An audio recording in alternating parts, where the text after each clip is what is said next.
Bertemu lagi di channel MyClub ID dan kali ini kami akan kembali mereview atau mengulang review dari sebuah power supply dari FSP yaitu Hydro K Pro 750 Watt. Bagi teman-teman yang dulu belum pernah menyimak, kami pernah membongkar power supply ini dan linknya kami cantumkan di deskripsi bagi teman-teman yang ingin melihatnya. Nah, di kali ini kami akan mengenhance lagi pengujian kami. Kami akan langsung menguji dengan sebuah spesifikasi PC lalu melakukan beberapa simulasi yang kami yakin teman-teman akan tertarik untuk melihat apakah power supply ini meletus, meledak, atau bisa tewas dengan sukses.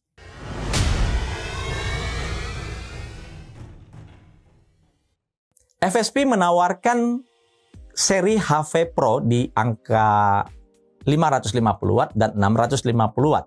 Maksimum sudah di HV Pro. Lalu di atas itu FSP menawarkan Hydro K Pro untuk kelas 750 Watt dan 850 Watt. Agak aneh tapi ini adalah satu strategi FSP untuk memberikan pembeda dari sisi kategori power supply yang mereka buat. Baik HV Pro maupun Hydro K Pro itu sama-sama memiliki efisiensi 80 plus bronze 230 volt. Artinya efisiensi 80 plus bronze ini hanya bisa dicapai dengan tegangan input 230 volt. Sama seperti tegangan listrik yang ada di negara kita. Tetapi Hydro K Pro dengan kapasitas yang lebih besar itu memiliki sedikit peningkatan dari sisi komponen di dalamnya agar bisa menghandle kapasitas yang lebih besar. Serta ini bisa dibuktikan dengan garansi yang lebih panjang. Hydro K Pro menyematkan garansi sepanjang 5 tahun, sedangkan HV Pro menyematkan garansi hanya 3 tahun. Untuk pengujian, kami melakukan pengujian pembebanan untuk power supply FSP Hydro K Pro 750 Watt ini dengan menggunakan spesifikasi sebagai berikut.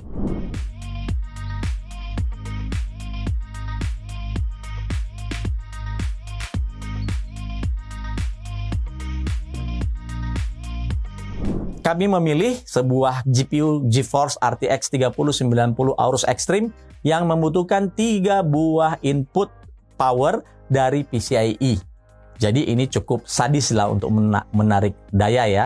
Meskipun prosesor yang kami pakai hanya di kelas Ryzen 5 saja. Tapi itu tidak menjadi masalah karena fokus kita adalah pada pembebanan yang akan diterima si power supply dengan sebuah GPU atau kartu grafis yang high-end dan sangat boros daya. Metode pengujian sederhana yang kami lakukan dengan menggunakan PC yang tadi spesifikasinya sudah kami jelaskan.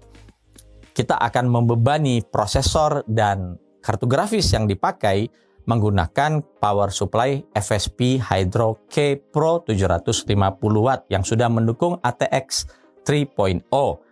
Untuk membantu memonitoring apa yang terjadi, kami menggunakan PMD USB by Elmore yang kami hubungkan dengan software yang bisa tampil di layar monitor.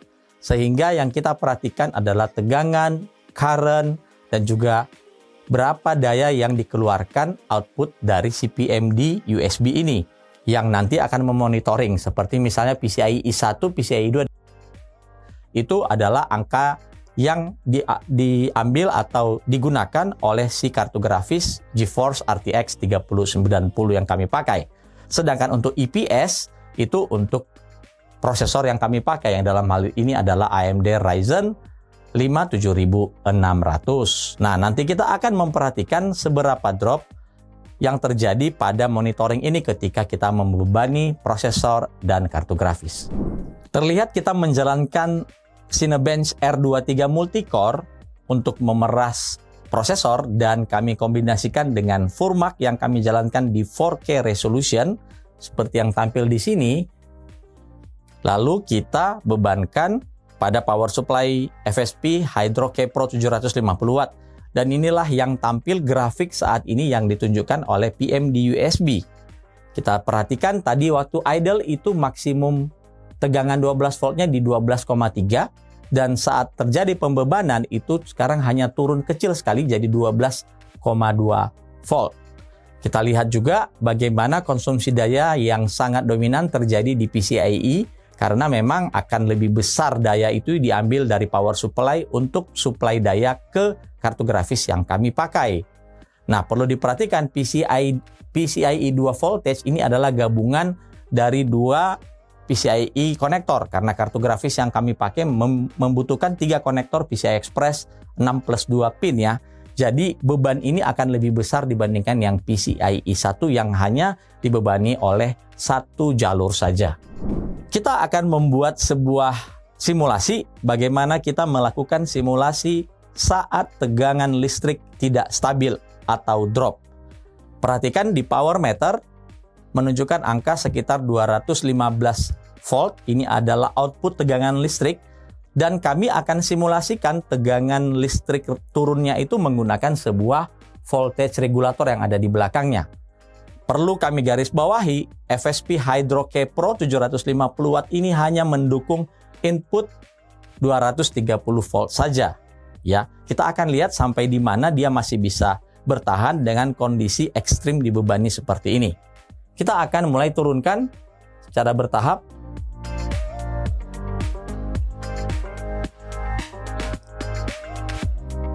Ya, saat ini sudah menyentuh angka sekitar 190-an. Tidak ada yang menonjol perubahan terjadi pada grafik output. Artinya power supply masih bisa bekerja untuk melakukan penyeimbangan pada tegangan outputnya. Kita turunkan lagi. Sekarang ada di angka sekitar 175 volt. Masih belum terjadi apapun juga. Kita turunkan lagi ke bawah di angka 165.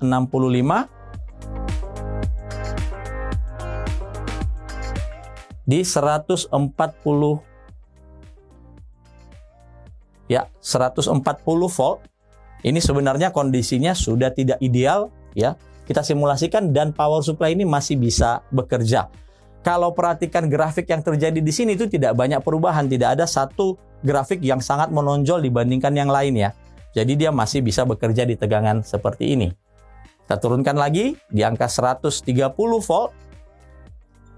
Ini masih bisa bekerja dengan baik.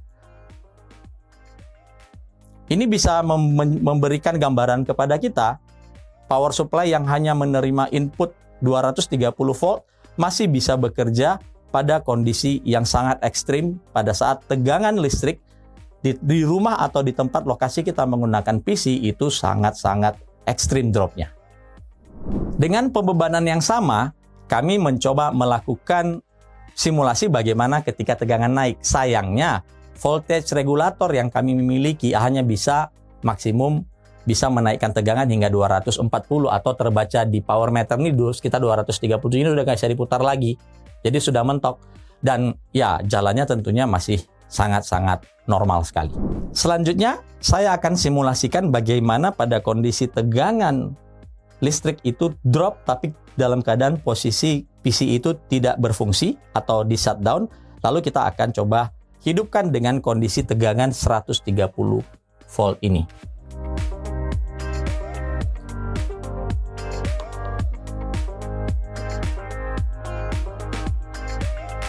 Kita lihat masih bisa bekerja meskipun tegangan ini sangat ekstrim sekali ya. Saya rasa tegangan seperti ini akan sangat jarang terjadi di kondisi Indonesia, tetapi kami bisa membuktikan dengan power supply yang hanya single input 230 volt, PC masih bisa bekerja dengan sangat baik dan kita lihat sendiri ini sudah masuk ke Windows. Salah satu problem yang terjadi saat kita menggunakan power supply berkapasitas besar, ya 750 watt ini kita consider sebagai satu kapasitas power supply yang cukup besar ya. Kami akan simulasikan bagaimana jika di rumah kita itu hanya memiliki 450 VA daya listriknya. Di sini ada sebuah MCB 2 ampere. Jadi kalau 450 VA itu MCB-nya maksimum 2 ampere ini dalam keadaan on. Dan kabelnya langsung terhubung ke power supply. Lalu kabel berikutnya ini yang masuk ke input dari PLN. Tujuannya kami akan melimitasi MCB ya dengan saat power supply ini dihidupkan. Kasus yang sangat sering terjadi saat kita menghidupkan steker di power supply, ini akan turun. Jadi ini akan turun ke bawah, dia akan cetek. Nanti baru kita bisa hidupkan lagi, setelah ini kita naikkan ke atas. Saya rasa ini hal yang paling jamak, paling umum terjadi pada pengguna PC yang menggunakan daya listrik di rumah yang pas-pasan. Oke, ini dalam keadaan on. Sekali lagi ini 2 ampere MCB-nya. Lalu kita akan hidupkan. Ini dalam keadaan on. Kita lihat tidak ada cut off yang terjadi pada MCB. Padahal MCB ini 2 ampere, sedangkan Hydro-K Pro 750 watt itu membutuhkan 6 ampere. Lalu kita akan coba hidupkan PC-nya. Ya. PC bisa menyala dengan baik meskipun terjadi tadi ya, sekali lagi inrush current itu ketika si power supply membutuhkan arus yang sangat besar yang tidak bisa disuplai oleh MCB di rumah kita. Karena limitasi. Tadi kan seperti saya katakan, dia membutuhkan 6 ampere ada di spesifikasinya, sedangkan MCB yang kita pakai ini hanya 2 ampere. Dan kita lihat sendiri, sistem bisa tetap bekerja dengan baik, bisa menyala, power supply tetap bisa menyala dengan baik, dan sistem bisa masuk ke dalam Windows.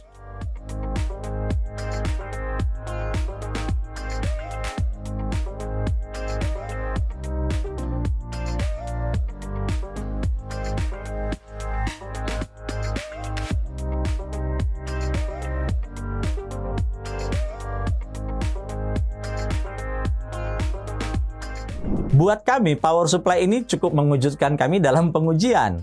Pertama sekali ketika tegangan tadi kita turunkan hingga 130 volt, dia masih bisa bekerja dengan sangat baik sekali.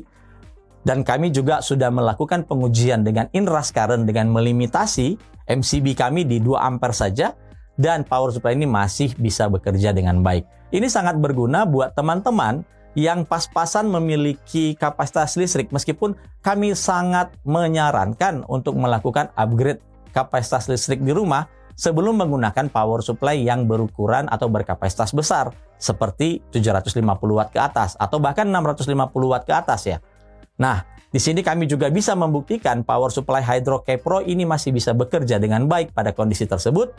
Voltase yang benar-benar ekstrim juga masih bisa bekerja dengan sangat-sangat baik tanpa ada penalti yang terjadi pada output di tegangan. Buat kami, ini salah satu power supply yang sangat menarik dari sisi value dan performa. Kudos untuk FSP yang bisa menciptakan sebuah power supply yang sangat-sangat affordable, tetapi juga memiliki kualitas yang tidak kaleng-kaleng. Meskipun banyak pasti pertanyaan teman-teman, itu kan cuma dual forward saja topologinya. Sekali lagi, dual forward atau apapun topologi tersebut, itu kadang-kadang tidak menentukan kualitas dari sebuah power supply. Semuanya akan tergantung dari apa yang dibebani dan juga kondisi kelistrikan yang kita miliki. So, kami sudah membuktikan Hydro-K Pro ini sudah bisa untuk menjalankan beberapa pengujian ekstrim yang kami rasakan ini bisa menjadi salah satu pencerahan dan petunjuk bagi teman-teman yang selalu mengeluhkan tentang masalah tegangan listrik turun maupun kapasitas listrik yang terbatas. Sampai bertemu di konten MyClub ID berikutnya.